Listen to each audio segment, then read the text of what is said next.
If you're here, there's cricket in your veins. So you need a hit daily. But sometimes there's no match to watch.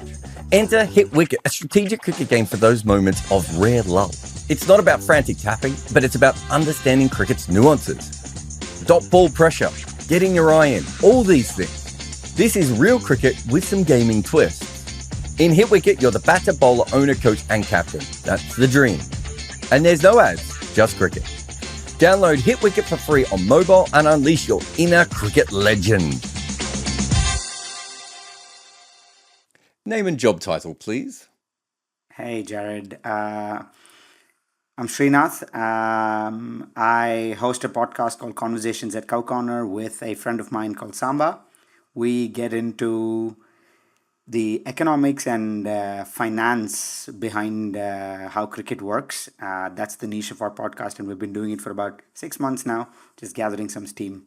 Thanks for having me on, Jarrod. No worries. Well, I've had you on before, and we've discussed this, and I completely forgot. I couldn't even remember what topic we were on last time, but I knew it was something financial, obviously, if it was you, something business or financial. But we talked about something that has now come true. So let's play the clip now so that we can bask in our reflective glories. But yeah, this is from a previous podcast that we did a while back. Do rich English board members and Australian board members want to allow Asian people to come in and run their game in front of them? This is the biggest, question, if you ask me. My theory on this is there's going to be a capitulation at some point. And what I mean by capitulation is not letting India potentially run the 100 or the T20 Vitality Blast or the BBL. There's going to be a capitulation for private ownership to the tune of 49.9% or 49% or whatever the case may be. Because if they don't do that, they're shooting themselves in the foot. All right, so that is us being absolutely 100% correct. You're quite new to all this. How do you sort of try and tackle a topic like this of the combination of, you're not experts in English cricket. You're coming to it. How did you sort of you two decide to do that podcast, and how did it come about? So, as you know, last time I told you I'm extremely interested in this space wherever there's like franchises involved, and more Indian owners like buying stuff outside.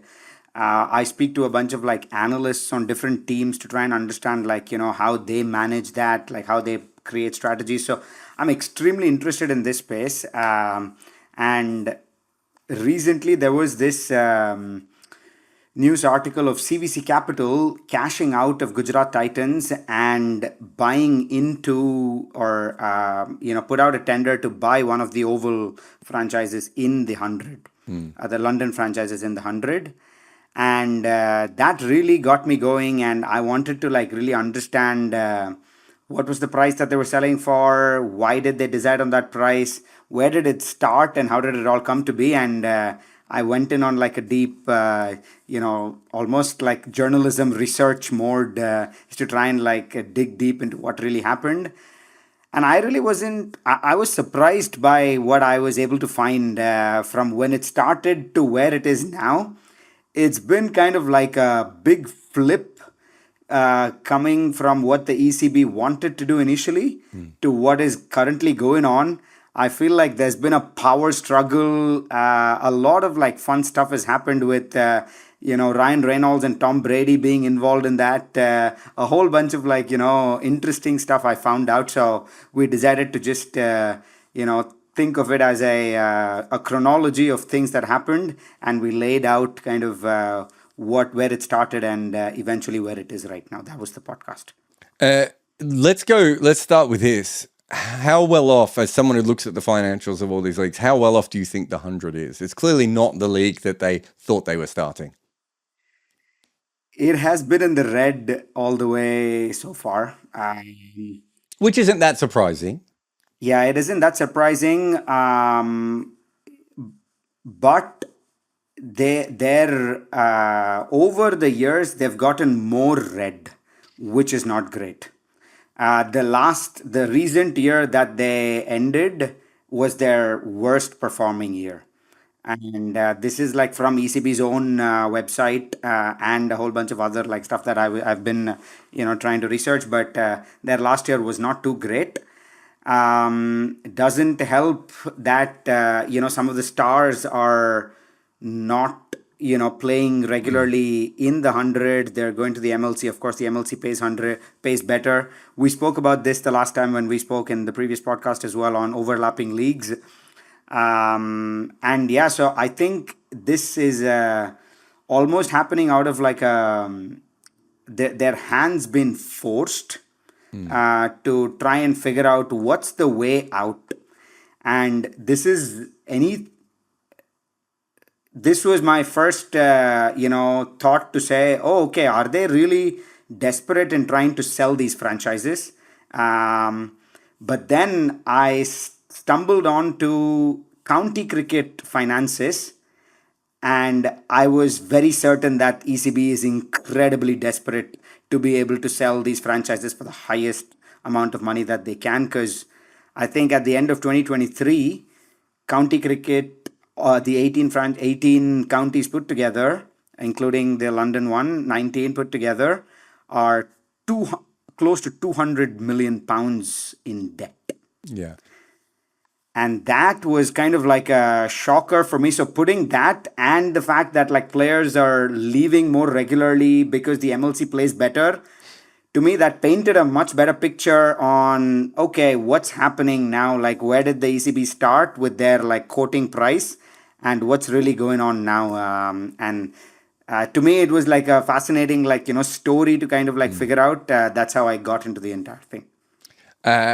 So it's quite interesting in that it's being set up very differently, which is what we predicted really, which was the boards would want to keep their percentage, keep their power. I don't think selling 49% actually keeps all that much power in the long run, but let's let them have that. Let's let them pretend anyway. But it's also quite different because this is probably the first time where you've had owners come in and ask to buy franchises beforehand. So we know that for the last couple of years, this has already been happening. And certainly Surrey was the Oval, I should say, was the team that I heard it the most, lots of different rumors about there. How else is this different than a normal franchise sale? Yeah.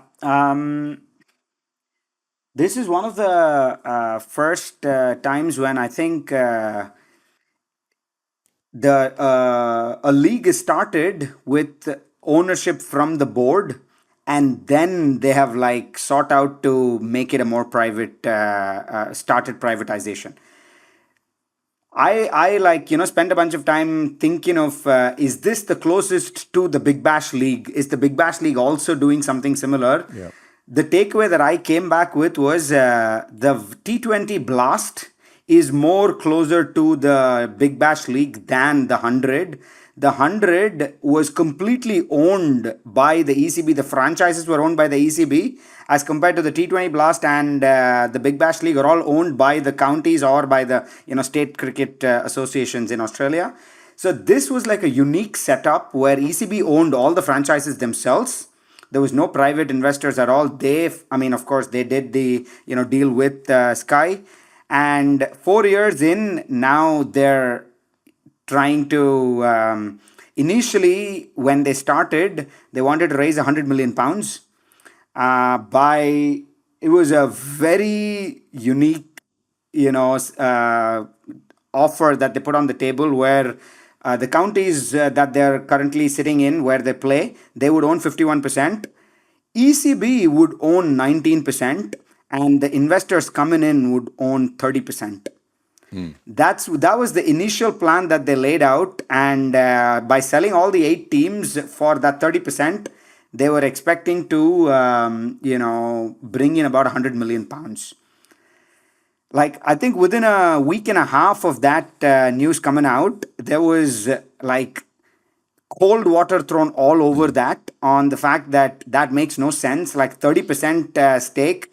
Anybody who's serious about investing and owning something doesn't want to own 30% of anything. Given the fact that the folks that are going to be trying to own this are folks that own cricket teams elsewhere who are going to have the most interest. Can you imagine, pitching to Ambani to own 30% of a team? that would be a bit of a joke. And that's what it was considered to be, like the first time they put that out there. And I'm not sure how they came to the conclusion that this was the right thing to do, because within like a month and a half after that, they changed it up.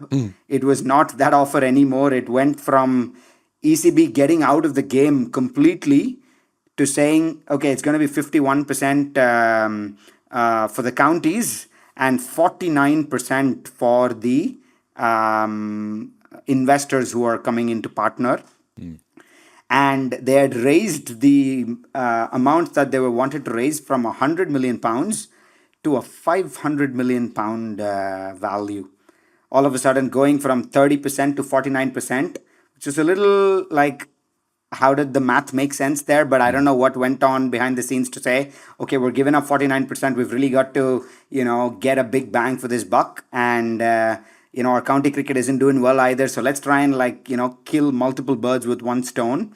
They went to 500 million for the 49% that they wanted to sell with the 8 franchises. Why do you think the IPL owners have been so interested? Especially considering that bit that you just told us, which, I mean, I'll circle back to that later, but why do you think they're so interested? I mean, during the summer season, the Northern Hemisphere summer, there is still a bit of a competition on where the biggest competition is going to be. The MLC is coming in strong, but we still don't know if the US audience is going to buy in as much. We know the UK audience is bought in, and there's been a long history of cricket in the UK, of course. So I think the Indian owners are invested in a bunch of the MLC franchises as well, but it would really be missing a trick if they did not invest in the UK market, given the size of it and the potential for a well-run tournament there to really reap a bunch of profits over a period of time. And also, we've spoke about this last time. These guys just want to own teams everywhere, so that when eventually the country cricket boards cave, they have cricketers going all around the world playing. And so the more teams they have, the more ability they have to contract with players to keep them, playing across the world in different leagues. So it makes sense from a couple of different standpoints, if you ask me. So this is the bit where I tell you that I've been talking to some of the people on the inside. I was waiting for this one. So I've talked to a couple of big investment groups who were interested. I've talked to some people who are IPL owners, not the owners directly, but, people that are either doing business for them or are, decision makers within their organizations. It's really interesting. There's a couple of other things that you haven't factored in. One is, please, that for these Indian owners to come and own something in England. I didn't want to go there right off the bat, Jarrod. I have that in my pod, but I didn't want to go there. It's been brought up on every meeting I've had, right? Okay. Right. The second thing is that they kind of want a tournament with a big market so that hopefully it can make some money in the future, which is fine. And the Big Bash is obviously the other one, right? The problem with the Big Bash is that most Indian billionaires don't have an apartment in Melbourne or Sydney. Yes. They have apartments in London. This is where their money quite often is, or this is where their people who move their money around are. They come to London quite a bit. It's closer than Australia and easier than Australia in many ways. More flights, it's not that much closer, I suppose, but it's easier. There's only one major city, right? They already have football teams that they come over and watch, all those sorts of things. So those are the things that are being mentioned to me quite a lot. And it's really interesting because those are things that you don't think about with billionaires, but all those things matter, right? For sure. When the Big Bash comes open, maybe we'll see a similar rush. I'm not sure we'll quite see the same kind of interest that we're seeing at the moment. And if you think about the two tournaments, the Big Bash has run way better than the 100. Yep. The 100's the 100's a joke. And to go back to what I was saying before, I think the 100's really interesting because there's about 3 different kinds of cricket fans in the UK, right? You've got essentially middle class and above white English fans who, it's a cultural thing. They don't really love the 100. It's not That's not their main format. You've got Asian kids, mostly Indian and Pakistani, but a lot of Bangladeshis now as well. They prefer the IPL or the PSL, right? Of course. And then you've got casual fans who are still a little bit confused as to exactly what the 100 is. Whereas if you compare that to the Big Bash, right? It's like, if you like cricket, if you like T20, you're going to go watch the Big Bash and you're going to understand it. And the other thing that the Big Bash has is Australia is a city-based place, and England basically has one city, two slightly decent-sized cities, and then it's like everything else is quite small, right? Like there's a lot of Hobarts, there's not a lot of Brisbanes in the UK. So there's definitely an element there of all of those things coming up. So I point all that out just because I think there is an element when I'm talking to them, they're saying to me, "Is this going to be a success, the 100?" And I was like, well, the 100 exists because of 40 years of mismanagement of cricket in England. So you would have to psychologically come to a pretty big leap to be like, it's automatically going to be a success. We know the market is actually there. You and I both don't disagree with that. We know that it's well-run tournament. And by that, we mean people get paid on time and the games go ahead. And, you don't have whatever happened in Canada recently and all these sorts of things. All those sorts of things, the facilities, maybe, again, not quite at the level of Australia, but there's some really good facilities in the UK. No one's got any complaints there. But there is an element, if you're going to spend $200 million investing in this, and these are the people that we're talking about here, there is a big gamble. There's an inherent gamble in that. How do you kind of see everything I've just... is that the sorts of things that you're coming across as well? Yeah, I mean... some of the there were a bunch of quotes from IPL ownership groups, like you said, who didn't want to go on record, but I think wanted their voice heard quite out loud. There were all kinds of issues with the offer on the table, like things around, of course, like the English summer is the English summer where there's a lot of test cricket going on. Yep. So if I'm spending $200 million and Ben Stokes is going to be playing test cricket, what am I buying into? So this was like there was no clarity on like, is this going to be like happening at the same time? Because there is only like a 2-month period when all of this happens. So there was a big like mismatch there. And then a whole bunch of counties, trying to like keep back power, wanting control of cricket operations, wanting control of veto power of who will be allowed to, invest and things of this nature. Like there's, of course, the T20 blast versus the 100, or this thing as well, which right now, at least it doesn't overlap, but there's a lot of fatigue concerns related to this as well. So all of this was, as one of the IPL, ownership group folks put it, so much detail is missing and yet the timelines are rather optimistic. So just on all that, it's really funny. When the first owners started sniffing around, one of the big problems, and this is a thing that, again, you don't really get in Australia and you probably won't get, like in Major League Cricket, my understanding is if you want to buy a team in Major League Cricket as well, you probably have to say, hey, you want to build a stadium, right? Which means you've got to buy a stadium there and build it. But you're in charge, you then own a stadium in America, right?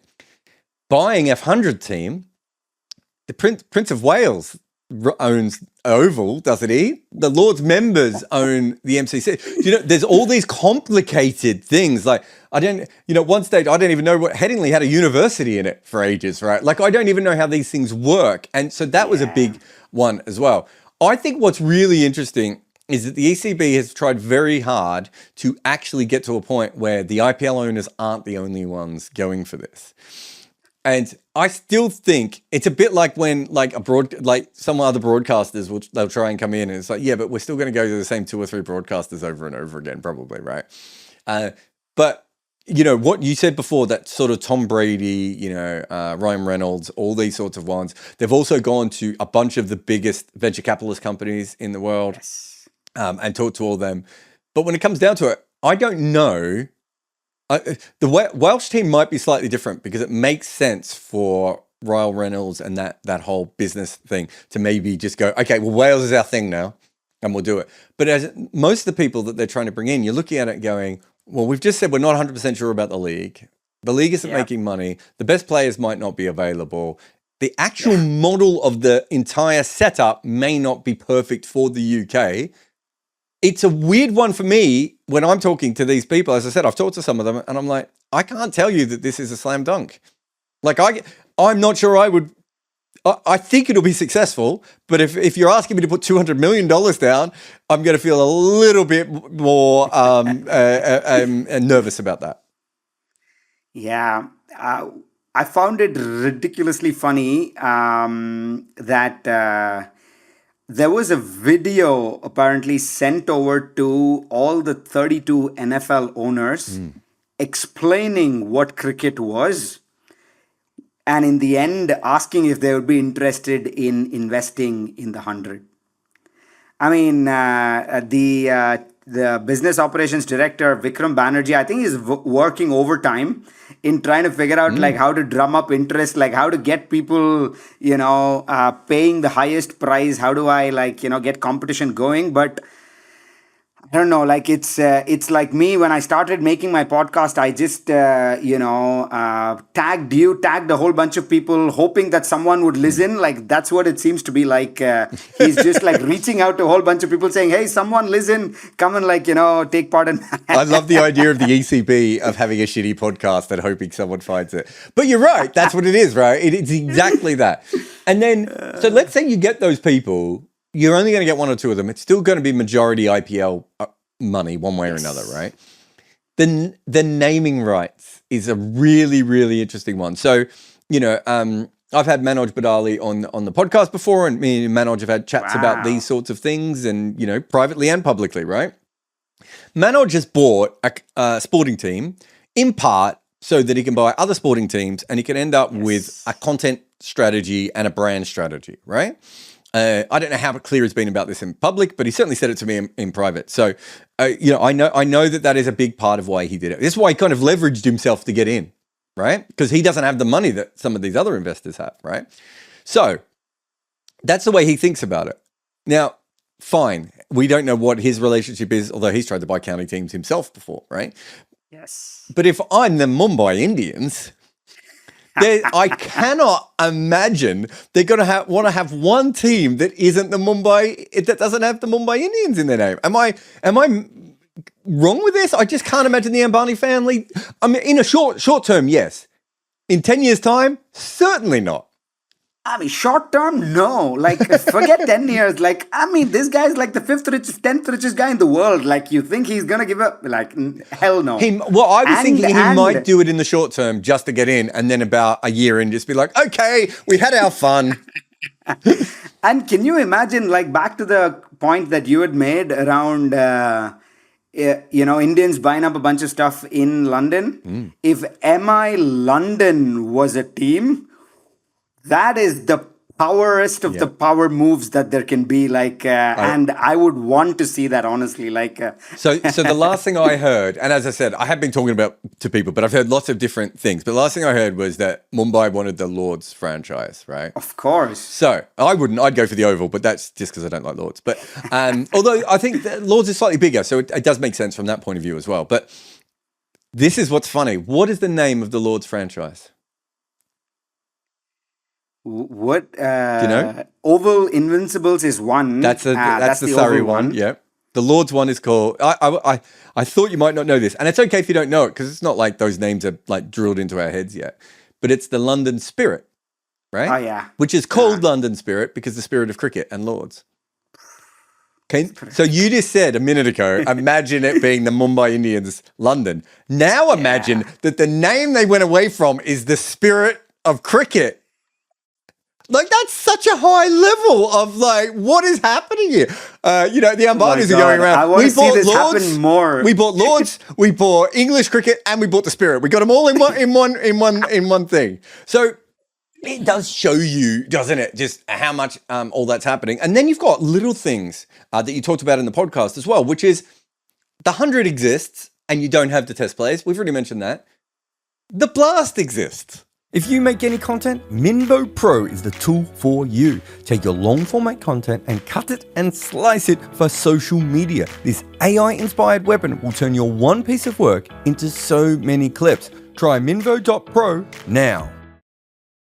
And so there's an element of the Blast versus the 100 that's always going to be an issue, as is the international cricket season, as is you can only play so many months. I'm going to throw out things like, what if the IPL is longer into the future, right? There are other. What about when the Olympics is on? All these things that can clash with cricket and everything, and so that's the thing I find quite interesting. And I think you were alluding to, or I think you just flat out and said it before, is that when they sent out the original idea, it's like, it's great, let's sell the team. It's not like they own a little franchise league in the middle of nowhere and they're just like, oh, come on, random rich people from other countries, come and buy this team. It's really, really complicated. Like, for instance, county teams make an absolute fortune from like music concerts and, corporate events, whatever. Who makes that money during that period that the 100 is on now?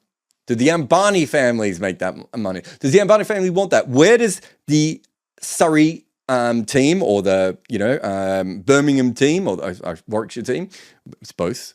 Don't get me started on the fact that there's a Warwickshire team, a Birmingham team, and there's the whatever the other one's called. But I think Birmingham is Birmingham the one of the few ones that have now. Surrey is also on the T20 Blast, and they have the London Spirit. So yeah, there are a bunch of these 6 or 8 counties that have both the T20 Blast and the 100 teams. But Birmingham, but that's what I was saying. I'll try and get my point out about Birmingham. What I meant is there's this Warwickshire cricket team, then there's the Birmingham Bears that play in the Blast, and then you have, I can't remember. Birmingham Phoenix. I couldn't even remember. As I said before, I don't blame anyone for not remembering any of those, right? They already had 3 different teams. 3 different teams, right? That's before we get to women's cricket as well, right? So that branding is already all over the place. But so there's all those little things that are coming up and that keep coming up. And the England cricket is idiosyncratic, right? In English cricket is like 250 years old. It wasn't set up to have what is currently happening to it, right? In a way that Sheffield Shield cricket and Australian domestic cricket and everything it was quite easy for them to set the Big Bash up and separate it and do everything else. And then when they want to bring ownership in, which they will one day, it will be a little bit easier. But yeah, how does it work when Birmingham, right, or Warwickshire want to use the training facilities? Do they have to go somewhere else? Can they share them? Are there enough net? Do you know what I mean? Like it's really not an easy situation to solve. I have a pretty fundamental question, which I think you might know the answer to, or you might like have an inkling on why this. I won't, but I'll do it anyway. But the 100 started 4 years ago. It's not that none of this was foreseeable. Like, it was obvious that the T20 Blast exists. Richard Gould is the head of ECB then. He's the head of ECB now. He administers the T20 Vitality Blast, the entirety of it. He wanted to set up the 100. Can you explain to me why? So, if you want to know the full story about the 100, it goes back to a line I said before, which is basically, if you go back to the 60s and 70s, I think you could argue that because of the amount of people who went to football was still a bigger sport than cricket. But because cricket was, you were seeing the national team, quite often, it was still a really big thing. And of course, people went to county cricket. Basically by the invention of the Premier League, but even it starts to happen before then, football goes way past cricket, right? What should have happened and what would have happened with a normally run sport is they would have started to work out in the 80s, what do we need to do here? Instead, it was run by people from an elite part of society who kind of went, if the riffraff don't want to be involved, then we'll keep the sport to ourselves.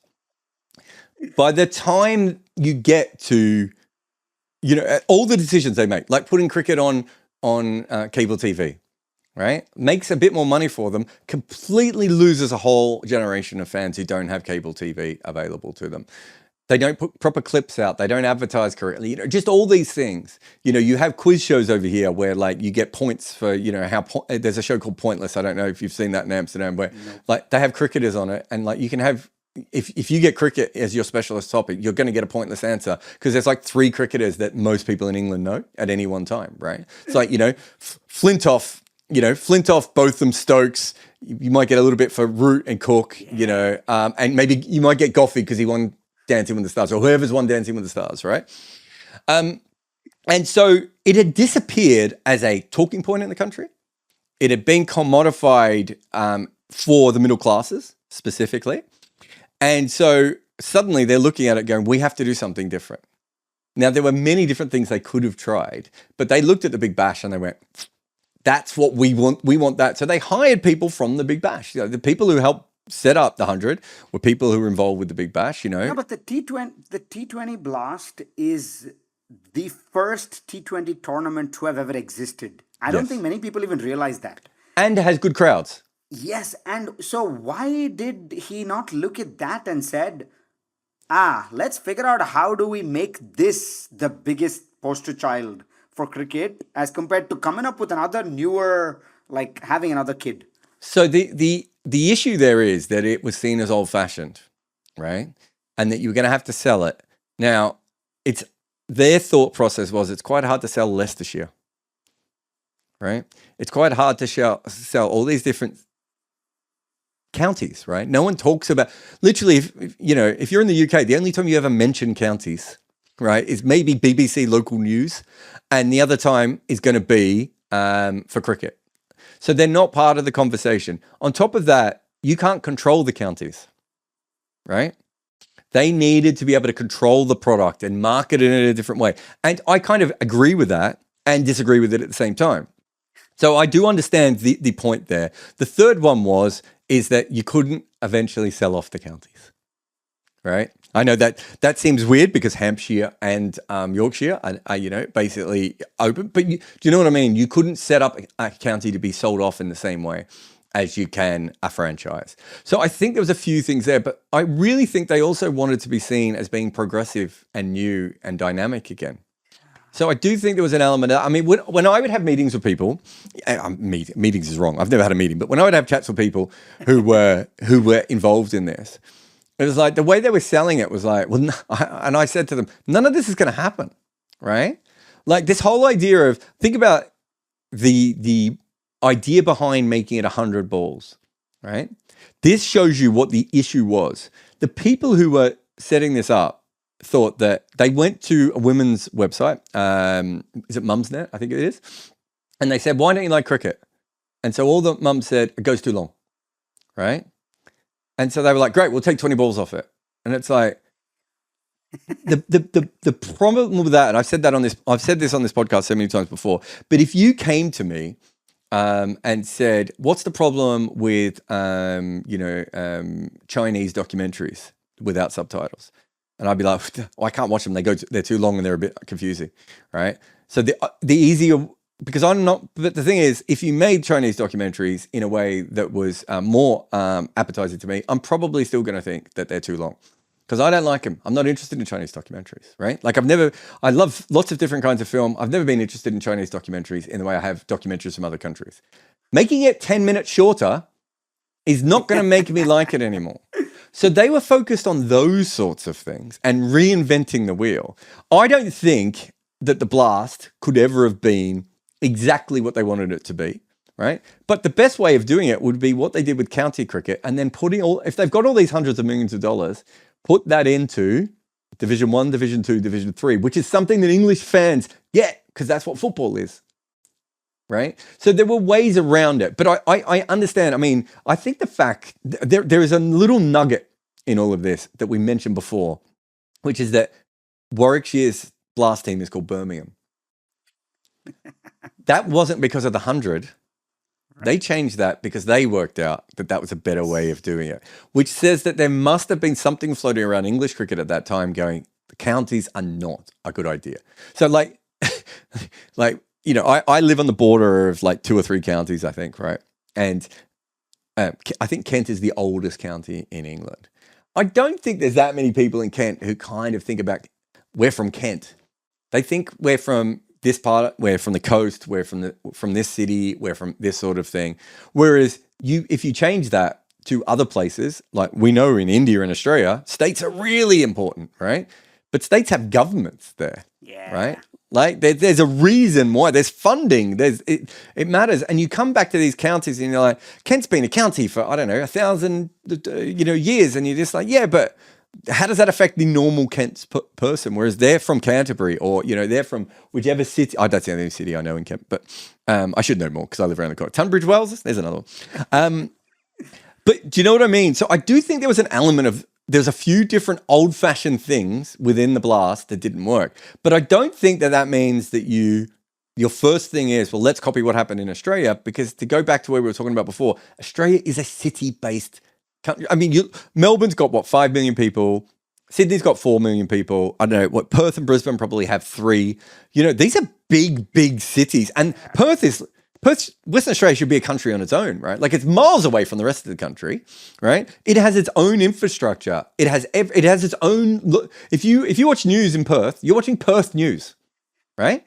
So if you watch the news in UK, you're watching the national news. When I lived in Singapore for a while, Singapore and Perth have the same time zone. Yes. I could not get it through my head for the longest time that Singapore and Perth were in the same time zone, and the rest of Australia was 3, 4, 5 hours away. How many ever? 100 hours. Away. It's 100 hours different. But the point is, so just take this back to cricket for a minute, right? Okay, so the majority of people in let's say Leeds, right? When they're watching their news, they're watching just general BBC news, right? If you were watching news in Adelaide, you're watching Adelaide news, which means you can push as much Adelaide Strikers stuff onto the TV as you want, right? Why would BBC give a shit about the Northern Superchargers, right? Any more than they do any other team. Yeah. So where's the hub, right? BBC is not the hub because it's kind of got everyone, right? You don't have a strong local news culture anymore. Like a lot of those newspapers, Yorkshire Post is one of the last few sort of strong newspapers, but most people probably still buy the national newspapers, right? Even in somewhere like Yorkshire, I think that would be the case. Your radio stations, maybe you listen to BBC Yorkshire, probably not though, right? You probably don't listen to that, I'm right? not sure who's listening to radio anymore as much, Jarrod. In the UK, a little bit more than other places, but I do get your point. Social media is probably going to be more, if you're following cricket people, you're probably going to be following more, the Cricketer and Cricinfo and Wisden and all these sorts of things. Again, they'll have little bits on your team. So the market doesn't make as much sense to begin with. You go to Adelaide, I promise you this, Big Bash is on, and all you can bloody see in Adelaide on the newspapers or on the TV is Rashid Khan, right? Yeah. Everyone in Adelaide knows about Rashid Khan. If Rashid Khan plays for one of the teams over here, no one in the city would even know who Rashid Khan is unless you're a cricket fan, right? There's a disconnect between those two things, which is what you're talking about. The other side of it is, how would they have made the counties into such a sexy thing that Ryan Reynolds and that Tom Brady and that anyone would even be taking a meeting, right? I don't think they would have. So I get both sides of the argument, but it really all comes from the 40-year problem of not pushing the game forward. Right. Yeah. To me, while I was spending a bunch of time reading about all of this stuff, this looking to sell started early 2024. All of the stuff before that, all of the chatter before that was, how do they collapse the 100 and the Vitality Blast? There was a bunch of chatter there. Yeah. There was some chatter about, can the Vitality Blast adopt the 100-ball format but keep the 18 teams with the tier 1 8 teams and a tier 2 10 teams? There's relegation between these, all kinds of ideas were floated out. But I mean, at the start of that, so I would say last year, the biggest rumor you heard was, are they just going to cancel the 100? Yeah. Right? So everything you just said then is correct, but it really comes down to you were talking to people in cricket, and the first thing that anyone would ask me is, what do you think? Are they going to cancel the 100? We've gone from that to this. Yeah. And so what a position of weakness to be going up It's- against the Ambanis, right? Like, forget all the others. We know the rest are rich as well, but literally, I'm trying to go up with the Ambanis. And a year ago, I was thinking, should we just get rid of this thing? And now it's like, would you like to spend $500 million on this thing? Exactly. So I think, yeah, the way they've postured going into these negotiations, as anyone should who's trying to sell something that they think is valuable or they want to get the most money for, kudos to them. But I mean, the moment the window was opened and they called in people for service, they got seen for who exactly they were. There's all kinds of, I'm not sure how much money they're going to make. Like, I hope 500 million, forget it. I don't think it's going to be anywhere near that. They're by the, like, these last couple of weeks, a few news has trickled in saying they're good to, like, give up naming rights. Anyone can name it anything they want. Because of course that's being negotiated. Like you said, why would Manoj want his team not to be called the Royals and something else, or why would Ambani not want it to be Mumbai Indians, London? So that's been put on the table now. 100% ownership was not even part of the consideration. They've said, oh, if the counties want, they can sell it. Like, every passing week, there is another, like, capitulation going on, saying, okay, here you go, another thing. Here you go, take another thing. In the hope that I think they can raise at least enough amount of money to fend away. I mean, I guess if they do it, they don't need to fend away the MLC anymore. But all of the remaining 10, 11 counties that have a whole bunch of debt. And this is almost like a one-time deal for the rest of the counties. So after that, what do they do? Like, no one's giving a shit about the counties anymore after this. That's the biggest question, right? Because you pay off all the debt of the counties, and then what? Yeah. Right? Exactly. The counties, are you hoping then that the 100 becomes like, not Premier League football, but, maybe like the rugby or whatever, that version where you're making, hundreds of millions of dollars in revenue. But a lot of that revenue obviously is going straight back to the owners, but there's enough there.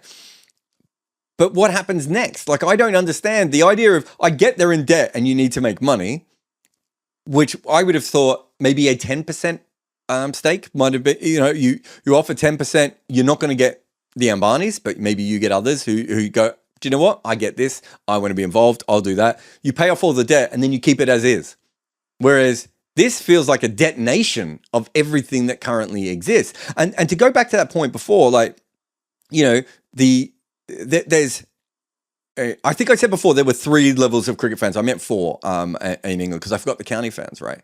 The county fans are full on. Like, they really love their teams. It isn't like Somerset, that's their thing, right? Having a county team is their thing. What happens when that no longer matters, right? Yeah. You're hoping that casual fans come across. I've been watching, it's funny, every time I put something up on Instagram about one of my channels, I always get the same comment every time of like, the problem with your content is it's too niche. You need to make it more broad. And I was like, well, the problem with most content is it's too broad and it doesn't work, right? This whole idea that you can chase this imaginary fan that may not like the thing that you're doing, it's where people go wrong, right? And so if you detonate county cricket, right, and it's going to exist, but I don't know, however it exists, it's, I don't know, 2 months at the beginning of the season, 1 month at the end, the Blast becomes a tournament that you play in Abu Dhabi, like the SMAT, right? Like where it exists, but no one really cares it exists, right? Whatever you do to all these other things, if you do all that sort of stuff, what if you just lose like the hardcore fans, right? And they never come back. And I don't know what the answer to any of this is, but the issue that you and I have is that we've looked into this and it doesn't look like the ECB have any answers to this, other than the fact that they're currently in debt. This will get them out of debt. And then phase 2 is, we hope it makes enough money that we can filter that money back down, but we don't know what we're filtering it to anyway. Yes. And I think I'm seeing a trend here, Jarrod, in our conversations. The last time when we spoke, it got to a stage where we were like, hey, is anybody going to start looking at how to collectively make this make sense? Because there is ridiculousness like happening in small pockets everywhere. And you would think, given the 100-year time frame that England had to fix their stuff, it would be better, but it's probably the top of the shit list right now in how screwed up it is. IPL's faring relatively better compared to this, even though they haven't done anything. But Sorry, just to go back, do you mean that because they've had 100 years head start on everyone else, they should be in a better position? Yes. That's really funny because that's what Kerry Packer said in court.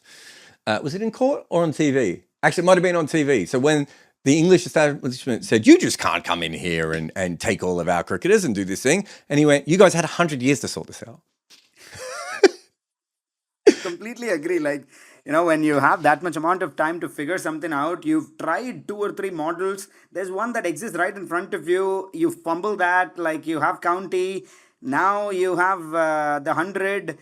ECB is funding everything. They're in debt. Like, it's like stop giving these people money. They don't know what they're doing. Like, nobody should be giving them money, because if they were a company, nobody would fund them. That's how badly run it is.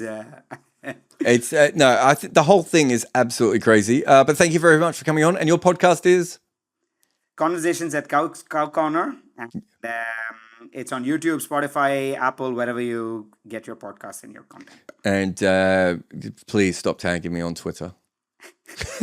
I'll try. That's a callback to the beginning of the episode, everyone, in case you've forgotten. It's not just me being a dick. Although it could also be me being a dick. You never know. I've got many layers. It was always nice chatting with you, Jarrod. Thanks for having me. No worries.